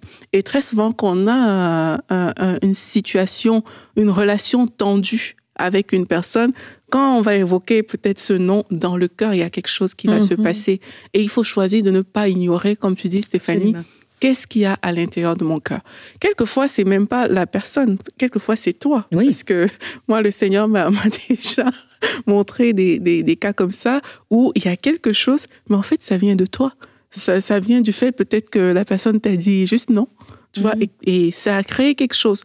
Le piège, c'est que si tu ne traites pas ça, ben là, tu vas regarder la personne avec un regard, tu vas penser qu'il y a un problème, tu seras plus naturel. Bref, il y a tellement de choses qui vont se faire et sachez que c'est visible. Hein. Quand vous faites ça, on le sait, on le sent, on le voit. Il y a quelque chose qui sera plus naturel et quand la personne va peut-être faire une autre chose qui n'a pas rapport, ça vient accentué sur le cœur. C'est comme si ça vient semer encore des racines, du poids, des choses. Et c'est comme ça qu'on va voir des gens qui ont des relations d'agressivité. Tu vois, tu dis un truc simple, la personne en face t'agresse, mais qu'est-ce qui se passe? Est-ce que même tu as peut-être commis même une erreur bête, simple, mais ça devient une montagne. C'est comme si tu avais fait un truc catastrophique ou je sais pas. C'est parce qu'il y a eu un dépôt dans le cœur qui n'était pas réglé.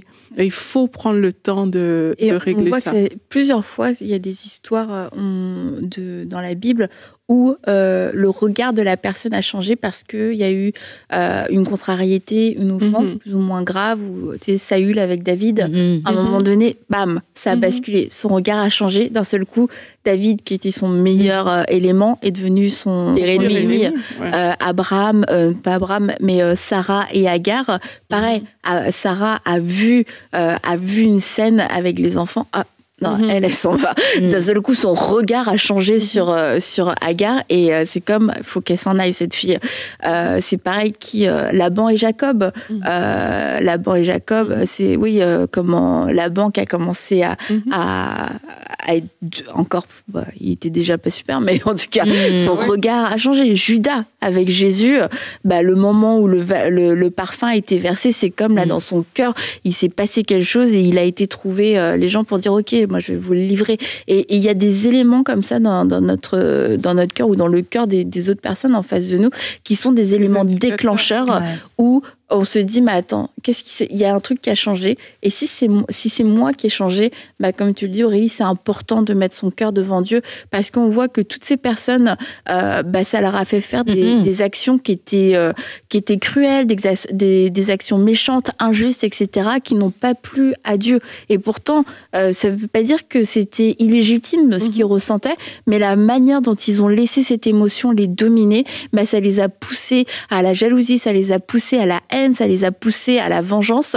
ça n'a rien produit de bon. Et dans ces cas-là, d'un seul coup, on était juste une personne bien, peut-être, mais l'offense, la blessure, nous rend toxiques à ce moment-là et nous fait faire des choses qui ne plaisent pas du tout à Dieu. Et c'est là où on doit apprendre à se remettre en question. Et dans bien des cas, une simple conversation aurait pu régler beaucoup de choses. Une conversation juste sincère.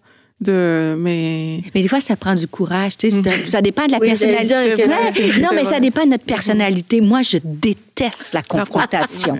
Donc, toi, ça va être... Tu prends la carte de l'évitement. Oui, la carte de l'évitement. Et c'est mauvais parce que si tu ne confrontes pas ou que tu ne parles pas, au fur et à mesure, tu es en train de monter un mur.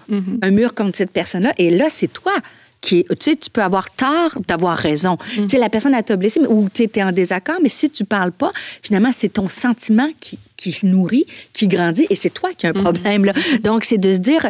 Puis aussi la notion du pardon, tu sais, c'est... Des fois, surtout dans nos milieux chrétiens, dans des relations comme ça, on se dit tout de suite, « Oh, faut que je pardonne. » Mais des fois, le fait de dire « faut que je pardonne », ça veut pas dire que je l'ai mis à la lumière, puis que j'ai guéri ou qu'on en a parlé. Des fois, on dit sur le pardon et le dosage, puis on pense qu'on a pardonné parce qu'on est chrétien, il faut pardonner. Mais comme tu dis, il faut une conversation, il faut avoir le courage de dire cette chose-là. Et ça, ou cette conversation avec l'autre personne ou avec nous-mêmes. Comme tu dis, si c'est nous qui avons un tort, de se regarder et de dire « Seigneur, transforme-moi ». Mais c'est pas toujours facile. Ça prend du courage pour faire face à...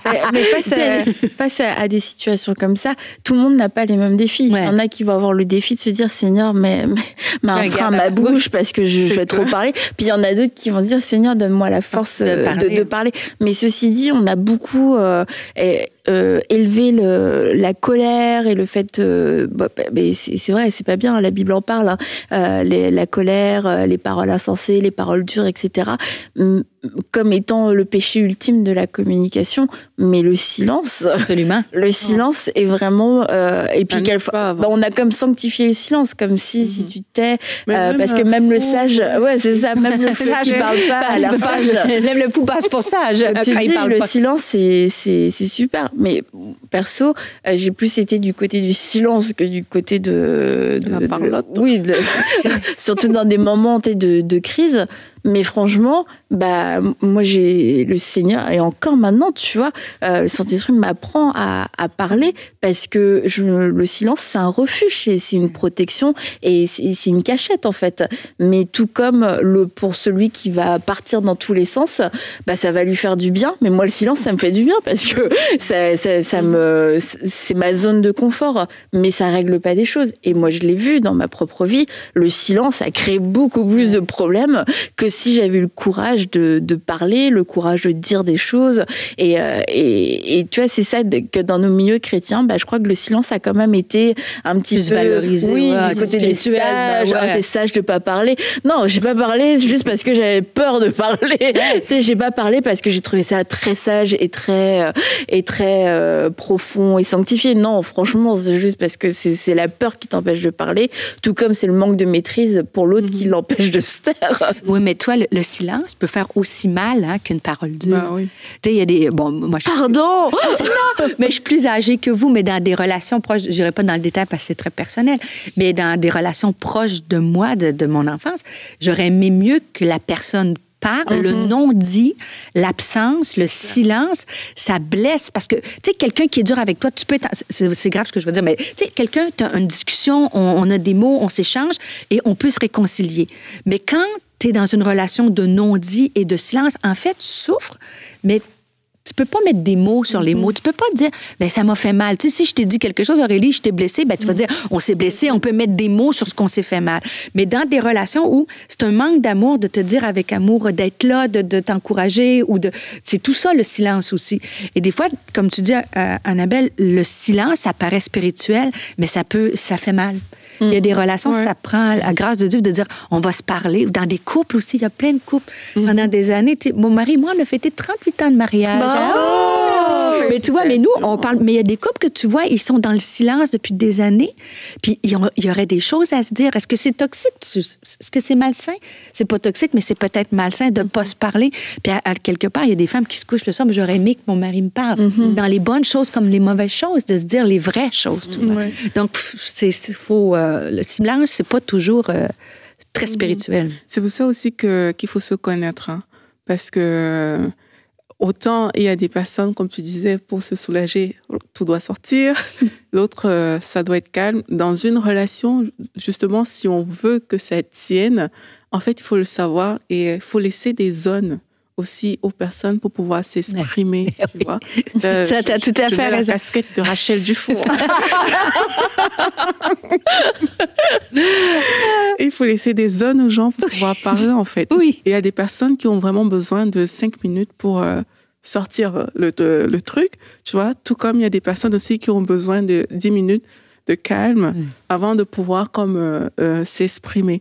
Et quand on parle de relation, on doit toujours être dans comme tu as dit, l'autre, je considère l'autre plus que moi-même. Et si je sais que l'autre, ça lui prend 5 minutes pour lâcher son morceau, ben, accorde-lui cette grâce. Bravo, Aurélie.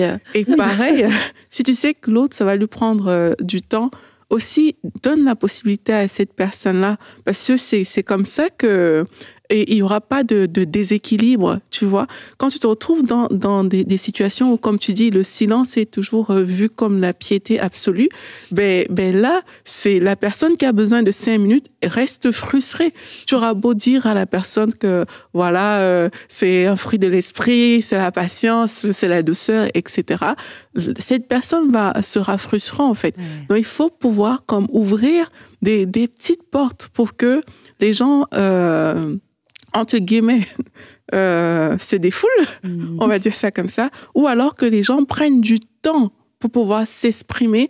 Et ça, je trouve que ça apporte quand même de l'équilibre, parce que oui, on sait que c'est pas chez tout le monde que ça passe. Si on est dans une situation de confrontation, si je m'attends à ce que tu me répondes tout de suite, chez toi, ça va pas passer. Ouais. Tu vois, il faut que j'ai la patience de dire, je vais laisser du temps à Stéphanie. Il faut que Stéphanie ait la patience de dire peut-être que, OK, là, je sens qu'Aurélie, elle a besoin de parler de quelque chose. Je vais laisser Aurélie dire cette chose-là, en fait. Et c'est comme ça qu'on va arriver quelque part à cet équilibre. Mais aussi, on parle de confrontation. Absolument, quand on n'aime pas la confrontation, on n'aime pas être confronté. Mm-hmm. Donc, moi, le silence, évidemment, moi, vu que j'aime pas ça, j'aime pas. Alors, quand je suis confrontée, ça... Et au début de notre mariage, tu vois, moi, tu sais, on était dans des... Il faut faire comme Esther nous a appris. Oui, le ton. Exact. Oui. Chérie. Mais tu sais, nous avons besoin de parler. Mais on voulait partir sur des bases de communication. Tu sais, on va communiquer ensemble, on va tout se dire. Puis là, j'avais dit une affaire, je vous dirais pas qu'est-ce que j'avais dit. Écoute, chérie, si jamais je fais telle chose, j'aimerais que tu me le dises tout de suite. Parce que comme ça, je peux corriger. Mais en fait, c'était des paroles... Malheureux, il t'a cru. Mais oui, il m'a cru. Fait que quand il m'a dit, ben là, franchement, Stéphanie, tu le fais. Oh. Fait, franchement, le Poirier, ça n'a pas de bon sens de me traiter comme ça. Tu vois l'idée? C'était nous. Donc, moi, tu sais, je voulais accueillir la chose.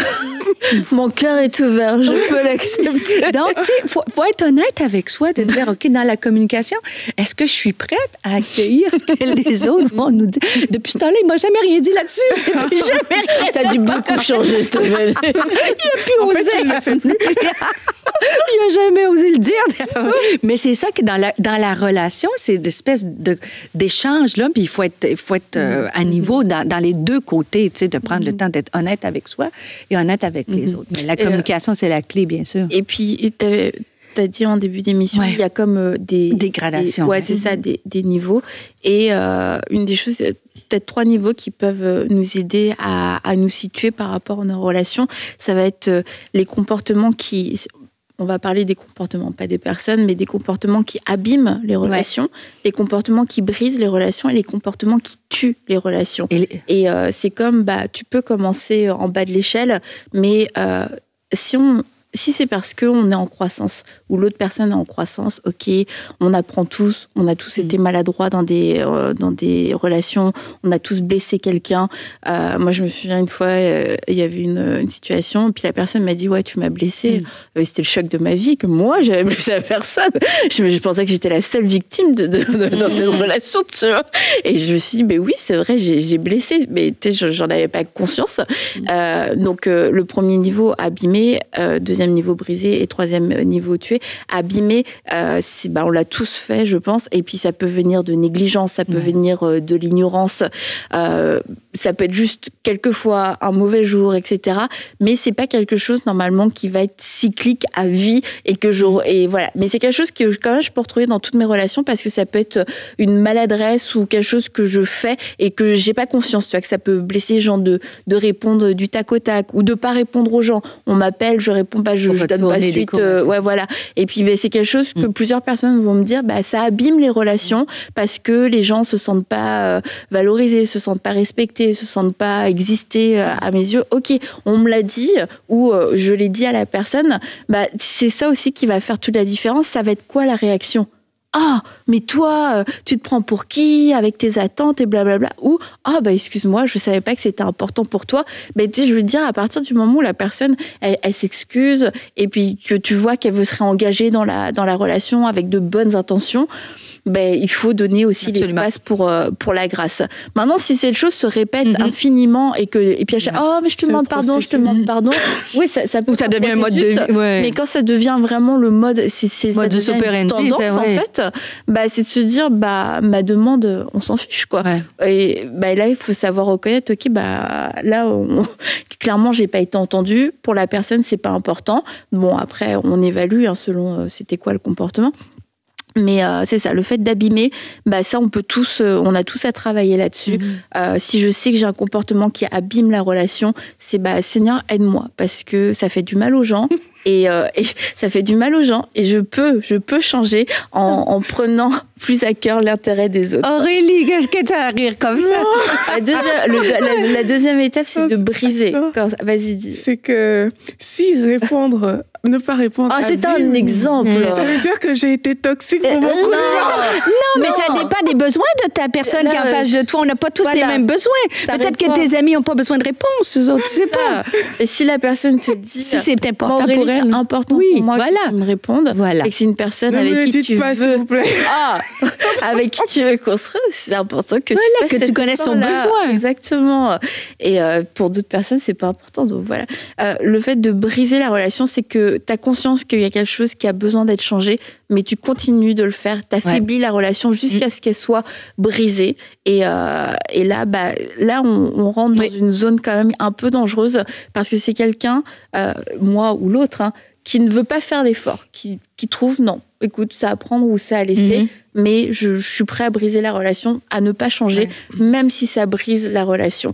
Et c'est un manque d'engagement, ça peut être un manque de plein de choses. Et le troisième niveau qui est là grave, et c'est là où, que ce soit dans des relations amicales ou même une relation amoureuse, vraiment là, il faut faire très très attention. C'est la personne fait volontairement du mal pour détruire la relation et la personne. Exact. Et par la dévalorisation, par l'attaque, par l'accusation, quelquefois par les menaces, même des menaces physiques. Et là, on est dans un degré, on parle même plus d'une relation toxique, c'est une relation qui est vraiment dangereuse, où on retrouve des personnes qui sont vidées d'elles-mêmes, vidées de vie, qui n'arrivent plus à penser par elles-mêmes, qui pensent que sans l'autre personne, qui est pourtant un bourreau, elles ne peuvent pas vivre parce qu'on leur a tellement pris tout. Ça, c'est vraiment le haut niveau. Mais le problème, si on parle de relations toxiques ou malsaines, c'est que quelquefois, on traite le premier niveau d'un comportement qui abîme la relation, on le traite avec autant de gravité qu'un comportement qui tue une relation. Donc, c'est là où on doit faire preuve de discernement et de maturité pour ne pas être dans des excès et puis, du coup, faire de nous des personnes un peu égocentriques et puis un petit peu excessifs dans nos relations. Mais je trouve ça important de le dire quand même, Annabelle, et c'est vrai de faire la nuance entre quelque chose qui peut s'arranger ou quelque chose qui est vraiment néfaste pour la personne. Et des fois, je vais me faire l'autre côté, des fois dans nos cercles chrétiens, sous le couvert du pardon, on endosse, ils vont changer, Dieu va le guérir, mais ça prend le discernement de l'aide peut-être extérieure d'un pasteur, de quelqu'un en qui on a confiance, qui vienne valider est-ce que la relation ou la personne, la relation peut être toxique sans que la personne soit toxique, ou est-ce que la personne est toxique? Et je pense qu'on a et là vous me corrigez, je vais être seule peut-être sur ce chemin, mais je pense qu'on a le droit comme chrétien, on pourrait se dire pour ma protection ou celle de ma famille ou pour la protection même de mon salut, parce qu'il y en a qui se perdent complètement, des femmes dans des relations comme ça, je peux pour un certain temps ou une période prolongée ou définitive couper, mettre une distance entre moi et cette personne-là pour me protéger. Des fois, en tout cas, moi, je suis, comme je dis, un peu plus vieille que vous. Dans le milieu chrétien où j'étais, c'était à tout prix, tu sais, bâtir une relation. Mais des fois, je me suis rendu compte que, justement, ça peut devenir même dangereux. Et de dire à certaines femmes, pas la majorité, mais il y a des choses qu'on peut tout arranger, mais rendu à ce niveau-là, de dire j'ai le droit devant Dieu de me protéger de cette personne-là qui est toxique pour moi et peut-être mes enfants. Vous comprenez ce que je veux dire? Ça, je pense qu'il faut le dire aussi. Il faut le dire. Et encore une fois, quand on parle d'un comportement toxique dans le cas d'un mariage où on dit à une femme protège-toi, c'est pas parce que ton mari n'a pas fait la vaisselle. Mais non, c'est ça, c'est tout le temps ça, un petit peu la nuance. Mais lorsque on rencontre quelquefois des femmes, mais qui sont dans des états physiques et psychologiques qui sont hyper... c'est des femmes qui sont vraiment en danger. Mais oui, mais non, mais je peux pas partir. On te dit pas là divorce.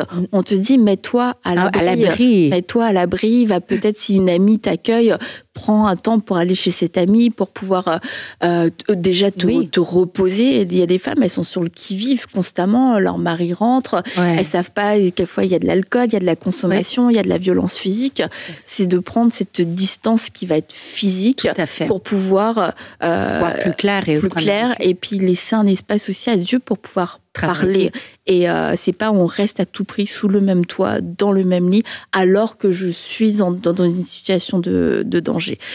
Mais oui, c'est important de le dire parce que malheureusement, certaines femmes sont restées au péril de leur vie, ou si elles n'en sont pas mortes, en tout cas, elles ont énormément souffert. Et c'est important de le dire. Donc tout ça pour revenir à nos relations toxiques, malsaines. Je crois qu'on a tous une responsabilité aussi d'être la personne qui va, elle, se mettre devant Dieu et se dire, Seigneur, c'est quoi mon cœur? Est-ce qu'il y a quelque chose que j'ai besoin de travailler? Est-ce que j'abîme? Est-ce qu'il y a quelque chose que je fais qui abîme les relations? Et je veux grandir dans tout ça parce que c'est ton commandement qui m'a dit d'aimer mon prochain comme moi-même et que ça plaît à Dieu, en fait, qu'on s'aime et qu'on s'aime bien, enfin bien d'un amour de qualité et que, voilà, je vais pas marcher dans cette vie comme un égoïste, une égoïste et de me dire, Seigneur, s'il y a des choses à travailler, je suis prête à le faire. Puis je veux être cette personne qui va enrichir l'autre personne. Je veux être cette personne qui va apporter à la relation, pas juste la personne qui vient prendre, qui vient se servir pour mes propres besoins, mes propres envies, ou tu sais, même ça peut sembler anodin, je m'ennuie, je t'appelle, mais quand je m'ennuie pas, j'ai pas envie d'avoir tes nouvelles. Tu vois, des choses comme ça. Et d'être pur dans nos relations et d'être au clair aussi par rapport à ça, de pas se cacher derrière des grands mots, etc., etc. Puis se dire, peut-être aussi que j'étais trop dure dans mes relations. J'ai dit que certaines personnes étaient toxiques, alors que c'est juste que j'ai pas de grâce. C'est juste que je pense juste à moi-même dans une relation et du coup, j'ai évincé des gens de qualité de ma vie. Ce serait peut-être le moment de faire preuve d'humilité et d'apprécier les autres avec leurs défauts aussi. On est encore en début d'année. Moi, je pense que c'est une bonne façon de commencer l'année 2025 ou peu importe quand vous écoutez l'émission, mais de se dire, est-ce que je peux faire un bilan de mes relations, de dire cette année, est-ce que j'ai une relation que j'ai balayée sous le tapis, est-ce que j'ai blessé, et de repartir à zéro. Moi, je pense que, vous savez, la phrase qu'on dit le plus souvent chez nous, c'est on peut repartir à zéro. Avec zéro personne, non! On peut toujours, mais c'est vrai, des fois, on endure une relation où on sait qu'il y a quelque chose qui, tu sais, l'air, on dit que c'est pas clair entre une personne, puis on laisse aller, mais peut-être c'est le temps, à l'écoute de l'émission, de dire, OK, je tente, je vais essayer de l'arranger. Peut-être si c'est abîmé, peut-être c'est moi, de faire une tentative que puisse avoir une année saine. J'aimerais aussi dire qu'il ne faut pas forcer les relations. Non, ça c'est sûr. Parce que le côté toxique vient parfois de ça, c'est que tu veux pas, mais je veux. Ouais. Et puis ça devient comme quelque chose de malsain. Donc, faut pas forcer les relations. Les choses bien faites vont se faire naturellement. Ce sera beau. On n'aura pas l'impression que l'autre nous met une pression ou quelque chose comme ça. Donc, faisons ça bien, ce bilan-là. Mais tu as raison que l'amitié, ça se force pas. Des fois, on a des frustrations parce qu'on désire l'amitié de quelqu'un, mais faut on force les choses. Mais non, il n'y a rien de pire que te sentir obligé d'entrer dans une relation. Ça, c'est la... Alors, comme on l'a dit en début d'émission, on veut inviter le Saint-Esprit dans cette réflexion. On veut inviter le Saint-Esprit dans ce bilan, dans ce temps de prière, parce que quand les relations sont engagées, les émotions sont engagées aussi. Et souvent, on va être de mauvais juges. Et nous-mêmes, on a trop de parti pris dans nos propres relations, forcément. Donc, c'est important de pouvoir laisser le Saint-Esprit venir vous parler. À travers cette émission, il y a peut-être des noms de personnes, des situations qui sont revenues. Et demander au Saint-Esprit, est-ce que j'ai réagi sur une blessure? Est-ce que je réagis sur un besoin, un manque que j'ai tout misé sur une seule personne? Peut-être j'ai trop attendu de cette personne-là. Saint-Esprit, viens me parler parce que tu es l'esprit de vérité. Et j'ai besoin que tu viennes toi-même m'aider à faire ce bilan, qui soit un bilan qui soit juste, qui soit vrai, qui soit pas teinté de toutes mes émotions à moi. Et en fait, ça peut peut-être sembler nul à faire, mais ce sera salutaire parce que c'est ce qui va pouvoir vous amener dans une nouvelle dimension dans vos relations, des relations qui vont être beaucoup plus saines, des relations qui vont être beaucoup plus transparentes, des relations qui vont être beaucoup plus fortes aussi, et des relations quelquefois plus distantes, mais qui seront meilleures parce que justement, il y aura un peu plus de distance, mais parce que vous l'aurez fait avec le Saint-Esprit, bien, vous aurez aussi la force et la grâce de pouvoir accepter là où sont les gens, là où vous êtes aussi dans ces relations, et de pouvoir l'accepter sans que ce soit forcément quelque chose de lourd, et parce qu'il y aura cette grâce pour vous accompagner. Et Dieu nous appelle à avoir de bonnes relations. Dieu nous appelle à nous aimer les uns les autres, à être en paix les uns et les autres, les uns avec les autres. Et en 2025, eh bien, on ne veut pas se faire voler par tout ce genre de toutes ces histoires, quelquefois des petites histoires. Et puis le Seigneur nous a exaucés et petit à petit, on a bâti notre foi. On est devenu plus solide, mais c'est dans l'intimité que ça s'est fait. Et à un moment donné, le Seigneur décide de mettre David à la lumière pour que tout le monde voit ce qu'il avait commencé à tisser en lui dans le secret. Et oui, c'est vrai, personne ne croyait en lui, mais en fait, il y a Dieu aussi, comme tu dis, qui croyait en lui. Ça. Il croyait lui-même en lui, David, parce que il avait eu des expériences, mais il savait surtout qui était avec lui. Et c'est pour ça qu'il arrive à se tenir devant Goliath avec cette assurance et cette fermeté, en fait, en disant moi, je me tiens devant toi au nom de l'Éternel des armées. Enfin, c'est puissant, cette déclaration. Mais c'est ça, il sait qui est avec lui. Il sait ce que Dieu a déjà fait au travers de lui. Ouais.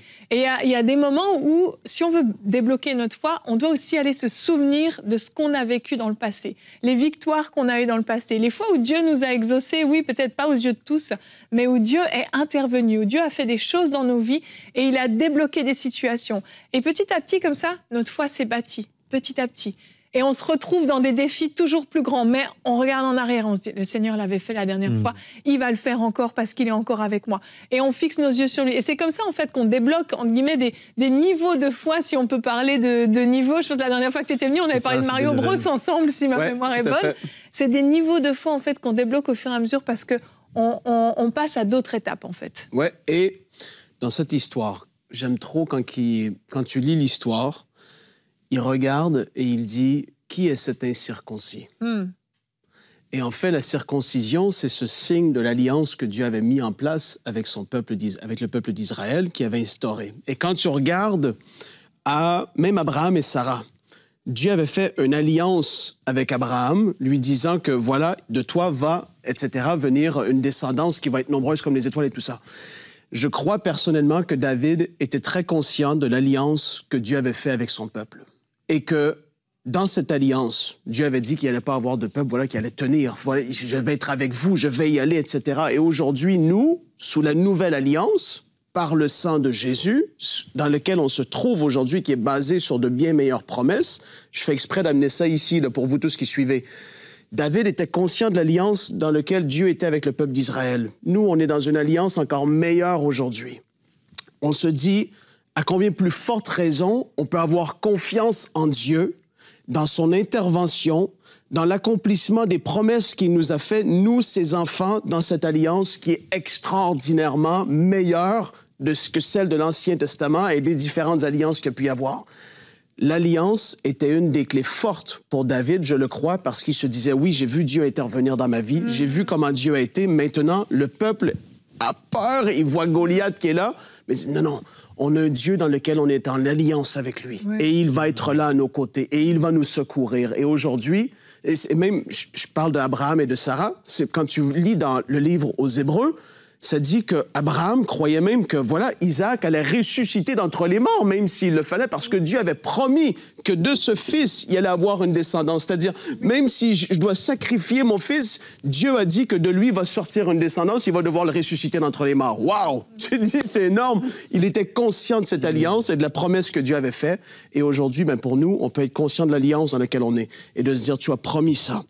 Ma foi, elle doit être stimulée, elle doit être boostée. Je dois me rappeler de là où je me trouve aujourd'hui actuellement. Même si c'est compliqué, Dieu est avec moi et il ne va pas m'abandonner. Et ça, c'est quelque chose qui est...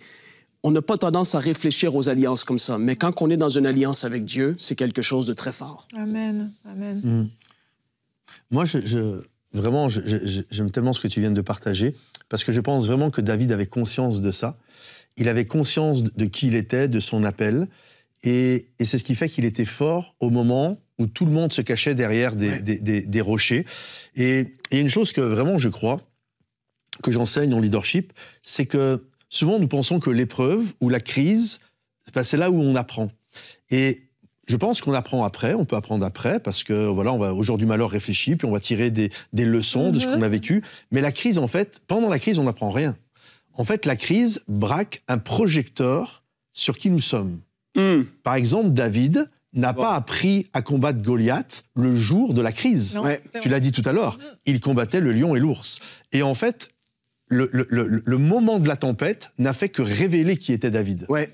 Et en fait, il a été révélé, il avait cette conscience de qui était le peuple de Dieu. Il avait conscience qu'avec Dieu, il peut accomplir des exploits. Il avait conscience qu'avec Dieu, il peut combattre des ours et des lions et que Goliath, finalement, ce n'est qu'un nain face à Dieu.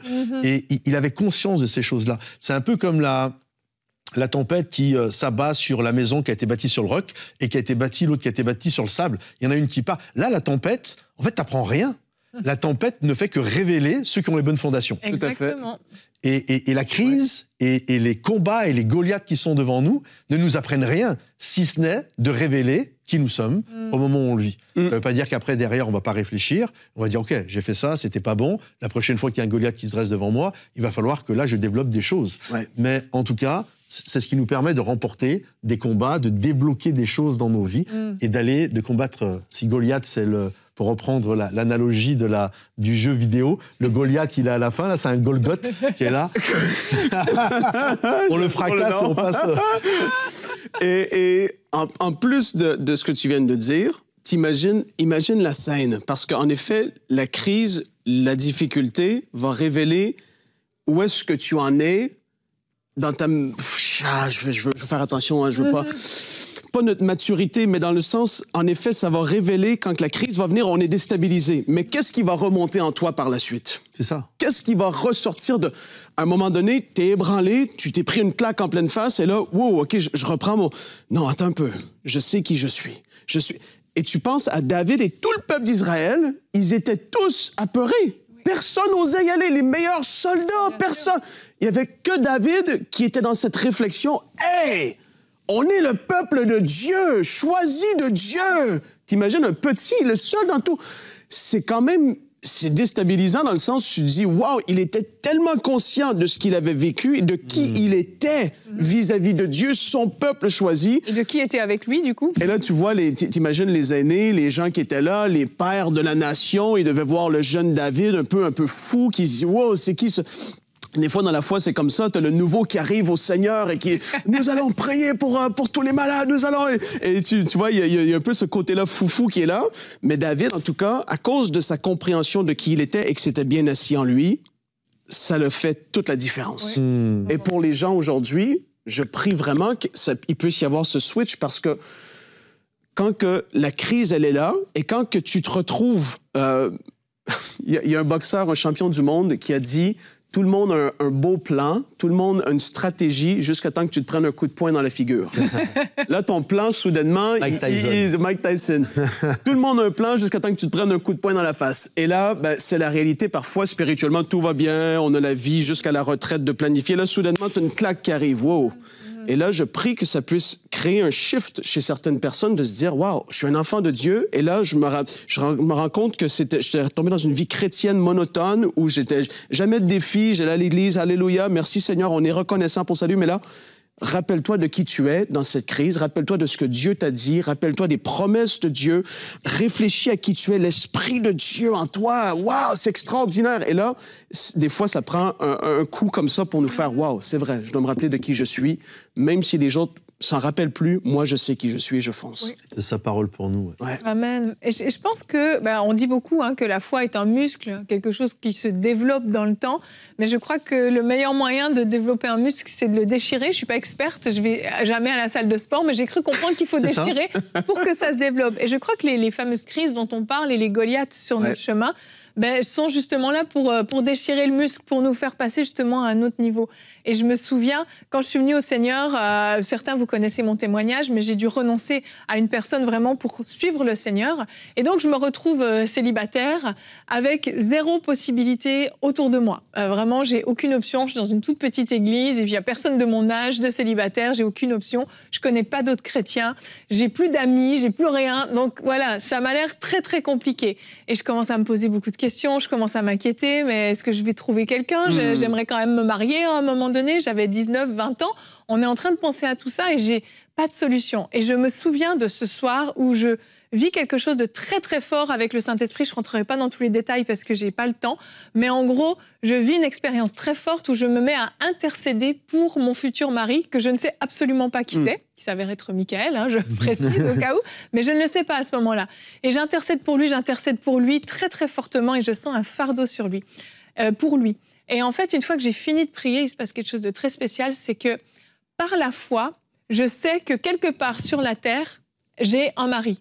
J'ai aucune idée où, j'ai aucune idée qui, mais je sais qu'il existe et j'ai déjà des sentiments même pour cette personne, sans savoir qui c'est. Et je commence à prier tous les jours pour mon futur mari.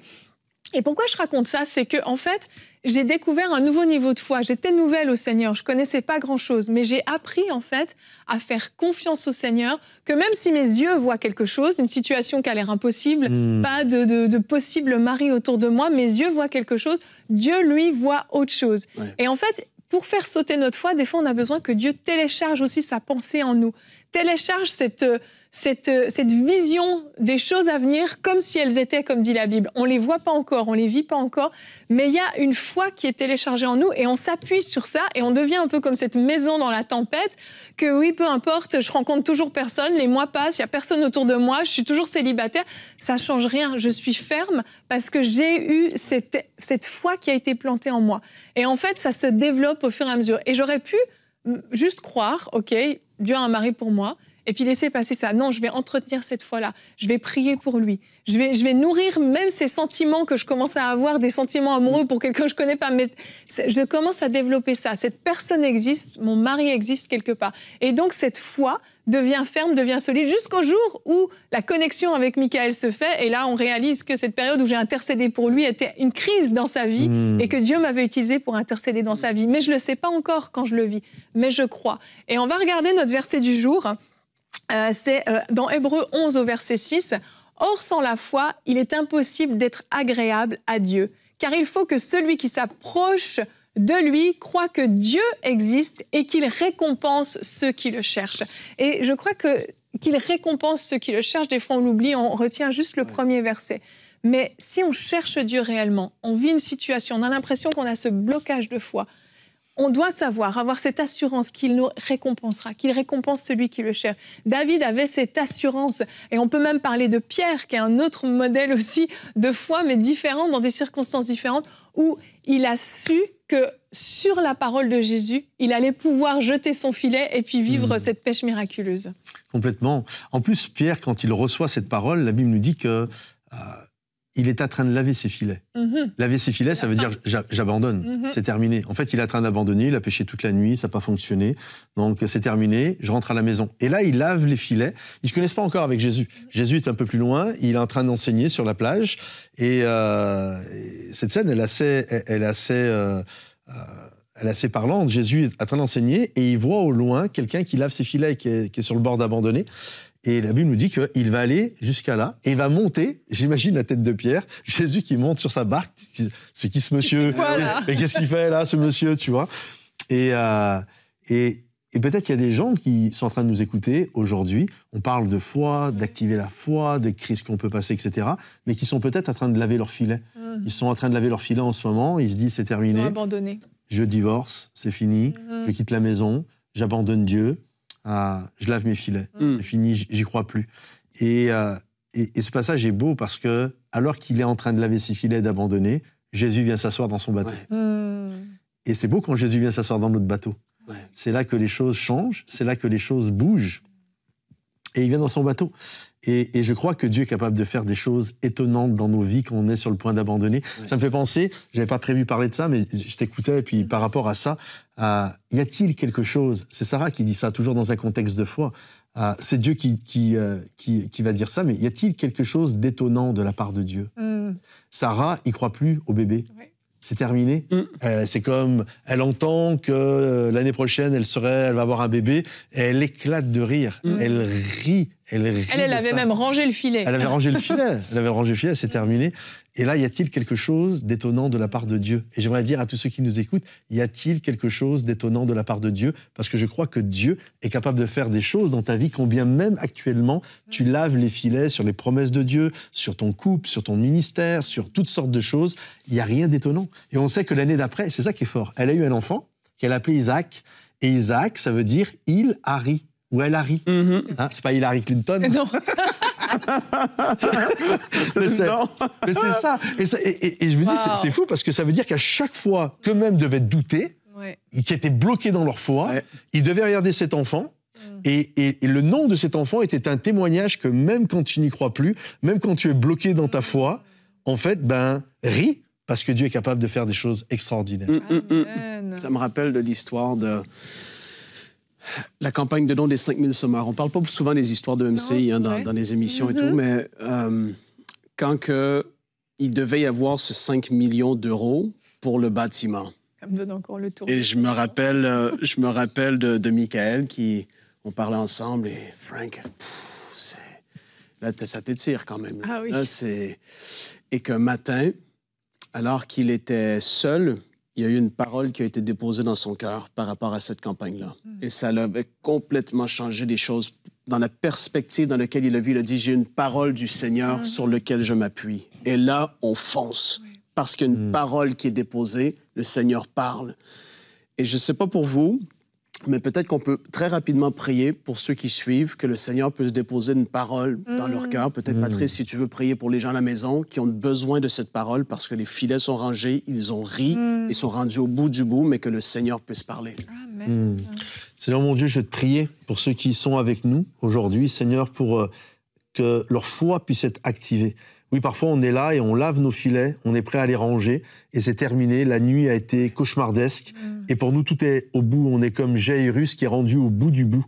Et il a fait ce choix de venir se jeter aux pieds de Jésus. Parce que je crois que c'est toi encore, Seigneur, qui est capable de renouveler. C'est toi qui es capable de nous amener dans une pêche miraculeuse. C'est toi qui es capable, Seigneur mon Dieu, de réactiver les choses dans nos vies et de nous donner la force et la foi de croire que tu n'en as pas fini avec nous. Non, tu n'en as pas fini avec nous. Tu es celui qui veille sur nous et que tu veilles sur l'accomplissement des bons plans et des projets que tu as pour nous. Alors je prie pour tous ceux qui en ce moment sont en train de laver leur filet, Seigneur mon Dieu. Je prie que ta grâce puisse se manifester. Je prie que tu puisses vraiment agir puissamment. Pierre avait une barque, mais Jésus avait la mer. Et je prie, Seigneur mon Dieu, ce que Pierre avait besoin était dans la mer. Alors je prie, Seigneur mon Dieu, alors qu'il y a des gens, ils ont des choses, mais là, c'est terminé pour eux, ils veulent abandonner. Je prie pour que chacun puisse réaliser que tu possèdes toutes choses. C'est toi qui possèdes la mer, tu possèdes les cieux, tu possèdes la terre. Tu es celui qui est capable de réactiver ce qui semble aujourd'hui complètement éteint. Oui, Seigneur mon Dieu, accomplis le miracle dans la puissance de ton nom. Agis dans la vie de ceux qui nous écoutent maintenant. Amen. Merci, Seigneur. Oui, amen. Père, je veux prier aussi pour tous ceux qui sont célibataires, qui nous écoutent. Je crois que ce petit témoignage que je vous ai partagé vous a encouragé, mais vous vous dites, moi, j'ai pas eu ça. Père, je te demande, que tu puisses déposer une parole ou simplement cette petite graine d'espoir que quelque part, sur cette terre, tu as prévu un mari, tu as prévu une épouse pour mon frère et pour ma sœur. Que tu déposes cet élan de foi, Seigneur, qui fait que le doute n'a plus sa place, que l'incrédulité, que la peur n'a plus sa place, et qui leur donne le courage, oui, de ressortir leur filet et de lancer leur filet, Seigneur. Merci, Père, parce que tu n'en as pas fini. Merci, Seigneur. Merci, mon Dieu, parce que tu es en train de parler à quelqu'un en ce moment même.